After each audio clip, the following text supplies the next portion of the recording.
Le portrait du jour nous emmène à la rencontre d'une jeune femme entrepreneur.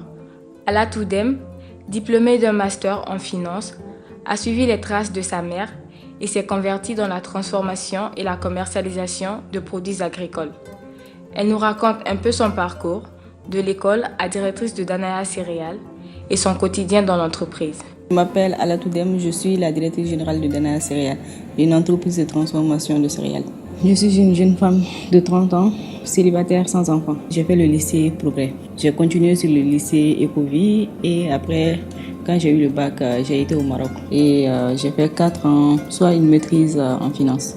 Quand je suis revenue en 2009, j'ai fait beaucoup de stages dans des banques, dans des entreprises privées. Puis après, j'ai décidé de travailler pour la société familiale. Mais je n'ai pas eu d'emploi dans une autre entreprise. En tant qu'entreprise qui veut s'industrialiser, on a beaucoup de défis à relever. Le défi du financement, parce que sans fonds de roulement, sans investissement, c'est presque impossible d'atteindre ses objectifs d'un coup. Donc il faut se battre par étapes, essayer d'atteindre les objectifs fixés. J'adore travailler, donc je me concentre beaucoup plus sur mon travail que sur le social. C'est pas facile, c'est un engagement de tous les jours. C'est peut-être tout mon célibat parce que je bosse de 7h à 19h. Il faut beaucoup d'engagement pour s'en sortir. Madame Deme nous explique comment lui est venue l'idée de créer cette unité de transformation de produits agricoles et pourquoi le choix de directrice générale s'est porté sur sa fille, Alatou Deme. Je suis Madame Deme Aïssata Thiam, promotrice de Danaya Céréales. C'est ma passion, la transformation.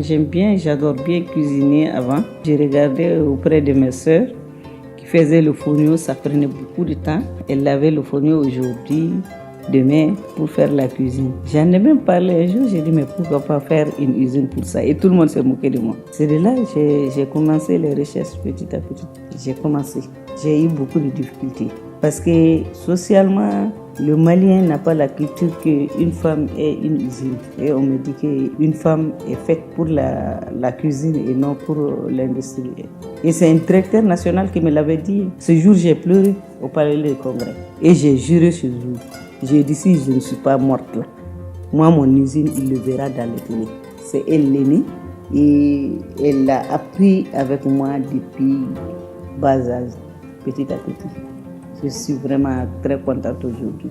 N'importe quelle femme, que les maris, qu'ils nous tolèrent, qu'ils laissent leurs femmes travailler, c'est un gain pour eux. Si la femme gagne, c'est pas pour amener chez elle. Depuis l'enfance, je la vois se battre tous les jours continuellement pour atteindre ses objectifs. Elle est partie de rien. Elle a construit son unité sans l'aide de quiconque.